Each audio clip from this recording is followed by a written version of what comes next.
Nous sommes en 1987. À cette époque, malgré tous les cadors qui l'entouraient, Nike commençait enfin à se faire une place dans le monde des sneakers. Que ce soit avec la Air Tailwind, la Air Force One ou la récente Air Jordan, le monde entier les prenait enfin au sérieux après des années de travail acharné. Cependant, la paire qui les fera définitivement rentrer dans une autre dimension à l'époque, ce n'était pas l'une des trois paires que nous avons citées, mais bien la Air Max One, un modèle qui met tout le monde d'accord aujourd'hui, mais qui a bien failli ne pas voir le jour à cause d'un design beaucoup trop ambitieux. Alors, qui a permis à cette paire de finalement voir le jour, malgré toutes les controverses qui l'entouraient? Qu'est-ce qui a fait qu'elle demeure aujourd'hui le classique du running chez Nike? Salut à tous, c'est Arthur Berandi et aujourd'hui, je vous dévoile les secrets qui tournent autour de la Air Max One.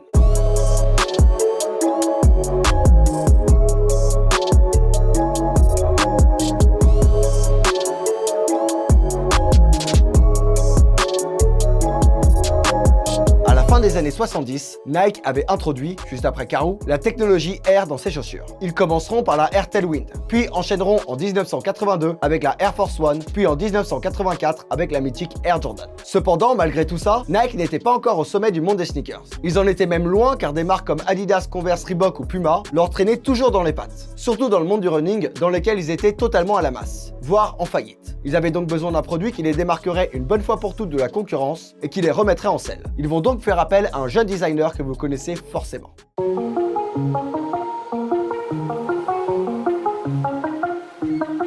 Né dans une petite ville de l'état de l'Oregon en 1952, Tinker Hatfield, c'était au départ un sportif qui pratiquait le saut à la perche. Oui, on est bien loin de l'image qu'on se fait de lui aujourd'hui. Cependant, il fera la rencontre de Bill Bowerman, le cofondateur de Nike, qui se rendra compte que Tinker avait de grosses compétences en dessin. C'est pour cela qu'en 1981, Tinker Hatfield est engagé chez Nike en tant qu'architecte, mais pas du tout pour designer des chaussures, mais plutôt pour imaginer les futurs bureaux de Nike. C'est en 1982 que Tinker Hatfield aura le déclic, lorsque Bruce Kilgore lui demandera de tester sa Air Force One. Ébloui par le design et la technologie de ce produit, Tinker Hatfield n'avait maintenant qu'une idée en tête, designer des sneakers. En 1985, Nike lui demandera de confectionner sa première paire de chaussures de running avec la technologie Air. Et celui-ci acceptera évidemment avec plaisir. Et sa première idée sera pour le moins surprenante. Lors d'une de ses premières réunions avec son équipe, il proposera par un croquis un modèle où l'on rendrait visible la fameuse bulle de la technologie Air. Cette idée lui venait de l'architecture du centre Georges Pompidou qu'il avait vu en visitant Paris. Celui-ci s'est inspiré directement du concept de base du building qui était de montrer ce qu'on ne voyait pas d'habitude. Le centre Georges Pompidou montrait en effet les canalisations et tuyaux qui sont en général cachés aux yeux du monde. Pour la Air Max One, c'est la même chose. Contrairement à ses modèles précédents, Tinker Hatfield a eu l'idée de montrer la fameuse bulle d'air qui avait certes déjà été utilisée, mais qui n'avait jamais été montrée au public.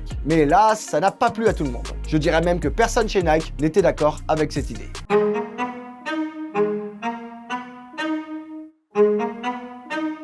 En effet, la Air Max One aurait pu ne jamais voir le jour si Tinker Hatfield n'était pas un acharné du travail et de l'innovation. En voyant le premier croquis de la Air Max One, Nike a directement mis un stop à Tinker Hatfield, lui disant que son design était beaucoup trop innovant et qu'il était hors de question de prendre autant de risques avec un design aussi surprenant alors que la marque était encore en difficulté. On demandera alors à Tinker Hatfield de choisir entre deux solutions. La première était qu'il garde son design futuriste, mais qu'il cache la bulle d'air. La seconde était qu'il garde la bulle apparente, mais qu'il dessine un modèle plus simple pour l'accompagner. Et Tinker Hatfield, conscient que son idée allait tout bouleverser, décidera de garder la bulle d'air apparente. Mais celui-ci ne voulait pas seulement la rendre apparente, il voulait l'élargir pour la rendre plus stable sous pression, permettant ainsi encore une avancée technologique pour cette bulle d'air qui n'était plus vraiment révolutionnaire sans ce changement. Mais malgré l'acceptation de cet ultimatum, Nike était toujours très réticent au projet. Pire que ça, certains dans l'ombre en avaient tellement peur qu'ils faisaient tout pour la faire annuler. Quasiment personne ne le soutenait. Son équipe marketing craignait la bulle d'air apparente et pensait que la rendre visible allait justement repousser les gens. Pour eux, la montrer c'était faire paraître la paire fragile et facile à abîmer. Et niveau critique, les ingénieurs n'étaient pas en reste, puisque eux craignaient que la bulle crève tout simplement, ce qui provoquerait des retours massifs et de grosses pertes commerciales pour une marque qui n'en avait clairement pas besoin à l'époque.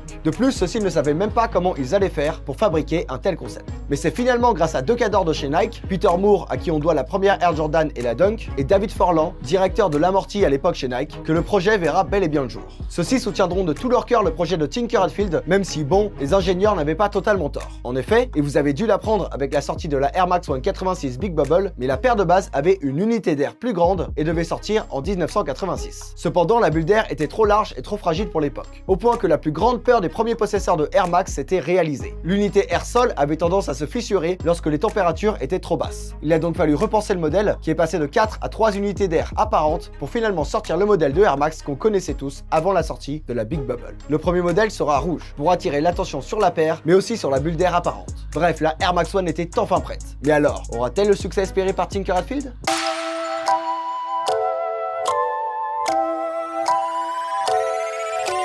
Et voilà, après toutes ces déconvenues, ces changements et ces prototypes, le 26 mars 1987, la Air Max 1 voit enfin le jour à travers un Air Pack qui contenait la Air Trainer 1, la Air Sock et la Air Safari. Mais ce qui fera le succès de cette paire, ce n'est pas seulement son aspect révolutionnaire et sa bulle d'air visible. C'est sa campagne de pub télévisée qui sera d'ailleurs la première de l'histoire de Nike. En effet, il faut savoir que les campagnes publicitaires pour les marques de sport à la télévision étaient très peu communes à l'époque. Mais Nike avait enfin compris le potentiel de son nouveau modèle et a voulu s'y risquer. C'est pour cela que le 26 mars 1987 à 20h10, pendant l'une des pauses publicitaires du Cosby Show, la série TV la plus populaire aux États-Unis à cette époque, la première publicité présentant la Air Max 1 est diffusée. En plus de mettre en scène certains de leurs meilleurs athlètes comme Michael Jordan et John McEnroe, la musique choisie comme un symbole était Revolution des Beatles.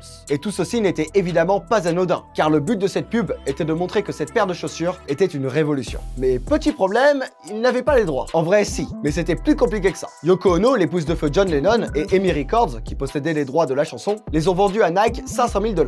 Cependant, Nike n'avait pas eu l'accord des 3 membres vivants du groupe qui attaquèrent la marque au swoosh en justice pour faire retirer la publicité. Et ils ont gagné. Cependant, ça faisait 1 an que la publicité était diffusée. Et elle avait déjà largement fait son effet puisque Nike avait vendu plus d'1 million de Air Max 1. Phil Knight a dit lui-même d'ailleurs que cette musique était en grande partie responsable de l'engouement autour de la paire. C'est grâce à cette publicité qu'ils ont réussi à toucher un autre public que celui des coureurs. En effet, des gens s'achetaient des Air Max 1 pour les porter dans la vie de tous les jours. Car même si celle-ci met uniquement en avant des exploits sportifs, le fait qu'elle passe à la télé entre plusieurs clips sur MTV en faisait une icône de la mode chez les jeunes de l'époque. Et pour en rajouter une couche, l'interdiction de la publicité n'a absolument rien changé puisqu'une année plus tard, Nike sortait sa première campagne de pub avec le slogan Just Do It.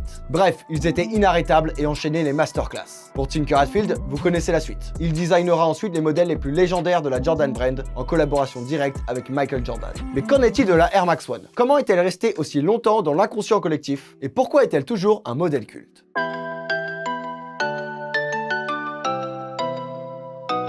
Comme pour beaucoup de modèles chez Nike, si la Air Max 1 est toujours à l'ordre du jour, c'est surtout grâce à ses collabs les plus légendaires les unes que les autres. La première, arrivée en 2002, a particulièrement marqué les esprits. En collaboration directe avec Atmos, celle-ci rendait hommage à la Air Safari, sortie justement en même temps que la Air Max 1 en 1987. Considérée comme un graal pour les sneakers addicts pour ses matériaux et ses couleurs, la paire ramène également le fameux mini swoosh de la version OG Mesh de 1999. En termes de collaboration mythique, on peut parler également des modèles avec l'artiste néerlandais Piet Parra, qui concevra 2 modèles pour rendre hommage à la ville d'Amsterdam. La première sera baptisée la Amsterdam, comme le nom de la ville, et la seconde la Albert Heijn, en hommage à la chaîne de supermarchés qui porte le même nom. Cependant, cette dernière n'est jamais sortie, car le supermarché a voulu modifier son design au dernier moment, provoquant l'annulation de la sortie de la paire. Toutes les paires ont été détruites, à l'exception de 24 d'entre elles, qui ont été données à la famille et aux amis de Parra. Et donc, évidemment, c'est une paire inaccessible. Mais comment parler de collaboration sur une Air Max 1 sans parler de celle avec le shop néerlandais Pata? Que dire de la sublime Cherry Wood, de la mythique Purple de Nîmes, ou bien de la très flashy mais introuvable Chlorophylle, qui sont toutes des Air Max 1 de légende. Même la collection Wave avec la Monarch, la Noise Aqua, la Rush Maroon, la Black et la White sont importantes car de 1, elles sont sublimes et de 2, elles ont relancé l'intérêt et l'engouement disparu de la Air Max 1 ces dernières années. Pour finir, on peut aussi parler de la collaboration avec Travis Scott. Lui qu'on a toujours critiqué pour être un yes man chez Nike, a demandé à travailler sur une Air Max 1 avec plus de liberté. Et ce qu'il a sorti est tout bonnement prodigieux. Le fait de vouloir peindre la bulle d'air pour la cacher et le choix des matériaux en a fait une Air Max 1 unique, car totalement réinventé. En faisant ce qu'il a fait avec, il a su rendre hommage à la légende de la paire et de l'engouement autour de la bulle d'air visible, tout en travaillant sur les matériaux comme personne d'autre l'a fait jusque-là. Bref, il a participé à la renaissance d'une paire qui certes était loin d'être oubliée, mais qui était clairement en perte de vitesse. Enfin, et cette fois plus besoin de parler de collab, Nike a décidé de rendre hommage au travail de Tinker Hatfield en lui offrant un magnifique cadeau lors du Air Max Day de 2015. Ils ont choisi de sortir la Air Max 0, qui s'inspire entièrement du premier croquis de la Air Max 1 que Tinker Hatfield avait dessiné à l'époque. Ce croquis qui à l'époque avait fait peur à tout le monde, provoque aujourd'hui une immense nostalgie chez les cadres de la marque au swoosh, car ils savent que c'est grâce à ce dessin et l'audace de Tinker Hatfield que Nike en est là aujourd'hui. C'est grâce à la Air Max 1 et sa bulle d'air visible que Nike a réellement pu commencer à prétendre au poste de numéro 1 dans le monde des sneakers. Voilà, c'est la fin de cette vidéo. N'hésitez pas à liker, à commenter, à vous abonner à la chaîne et à activer la cloche des notifications. Je remercie notre partenaire KikiKicks qui nous a prêté toutes les paires qui sont dans le décor et toutes les paires qui sont dans la vidéo. N'hésitez pas à aller checker leurs réseaux sociaux en description. Merci d'avoir regardé et je vous dis à très vite sur Sneakonet.